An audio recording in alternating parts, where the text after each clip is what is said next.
जो आरएसएस में गुलवकर ने कहा था कि उन हिंदुस्तान के लिए अलग अलग सपने थे ड्यूरिंग द फ्रीडम स्ट्रगल, जो महात्मा गांधी, डॉक्टर अंबेडकर और बहुत सारे और हिंदुस्तानियों का एक सपना था कि ये देश ऐसा होगा जिसमें कोई फ़र्क नहीं पड़ेगा कि आप किस भगवान को माने या अल्लाह को माने या ना माने, किस जाति के हों, किस ज़ुबान आप बोलें, आप बराबर के इंसान होंगे, बराबर के नागरिक होंगे हर तरह से, और बिना डर के आप अपना इबादत कर सकते हैं, आप अपना रहन सहन रख सकते हैं और बराबर के हिंदुस्तानी के तौर पे ज़िंदगी बिता सकते हैं। ये संविधान का वादा था। But the RSS has always held a different view about India, and this was in India their view, and our Prime Minister continues to be a member of the RSS. If you go onto the websites of the RSS, even today it continues to maintain its commitment to the idea of this being a Hindu nation, जिसमें ये देश हिंदुओं का है और जो दूसरे मज़हब के लोग हैं वो रह सकते हैं हमारी इजाज़त से, लेकिन as second class citizens. And I think कि गुजरात का, I mean the most important thing about remembering Gujarat these 15 years later is to understand how the society has been reconstructed for second class citizenship for the Muslim minority. I call it sometimes the Dalitization of the Muslim in Gujarat, in the way that for 2000 years Dalits live as part of our society, but as second class citizens they have to live separately, they have to live in subordination, and they have to live in fear, and they have to live accepting the fact that they are second class citizens. It is this same Dalitization that we see has happened for the Muslim community in Gujarat. तो आप अव्वल तो हम चाहते नहीं हैं कि आप वापस गांव में आएँ, लेकिन आप आएँ भी तो शर्तों के साथ आएंगे, आप अलग रहेंगे, आप दब के रहेंगे, सहम के रहेंगे, आप the sound of the azan should not be heard, in dress and in the expressions of your identity need to be limited. But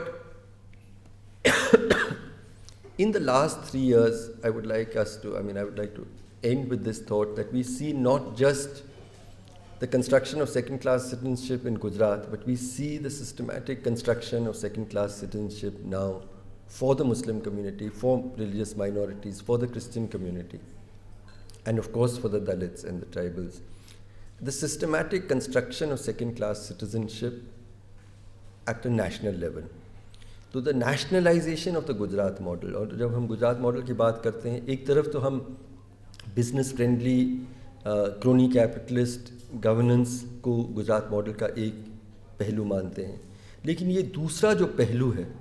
वो है this construction of second class citizenship that has also been nationalised and that is being spread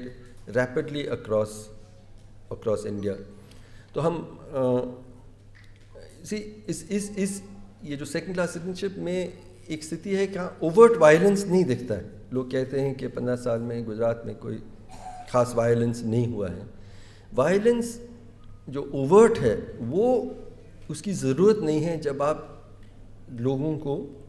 एक sense of fear and second class citizenship को एक acceptance के तौर पे जीने को सिखाते हैं और वो अपने लिए कोई अल्टरनेटिव नहीं समझते हैं. लास्ट में कहना चाह रहा था कि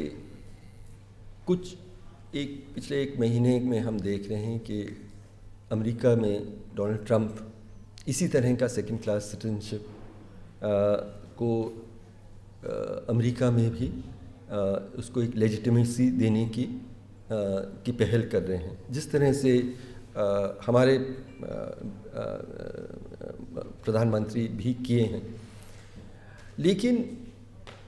डोनाल्ड ट्रंप के एंटी मुस्लिम बैन के with in hours of it, how did the American people respond? हम देखें कि सामान्य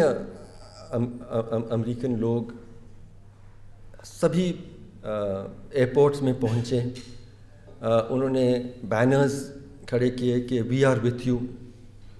this country is also yours.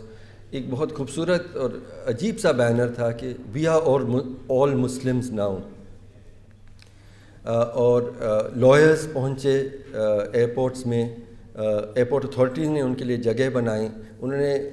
Posters दिखाए कि अगर कोई आपको रोक रहा है हम आपके साथ हैं। लोग अपने पड़ोसियों के पास गए जो मुस्लिम थे और उनको कहा कि हम आपके साथ खड़े हैं, आपको डरने की कोई ज़रूरत नहीं। मेरा आखिरी सवाल आप सबसे, हम सबसे ये है कि जो साझेदारी इस दौरान हमें दिखाने की ज़रूरत है, जब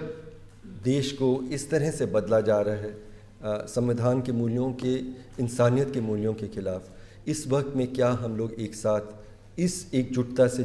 खड़े हैं, उस सॉलिडारिटी से जुड़े हैं, मोहब्बत के लिए, इंसानियत के लिए, इंसाफ के लिए। Thank you.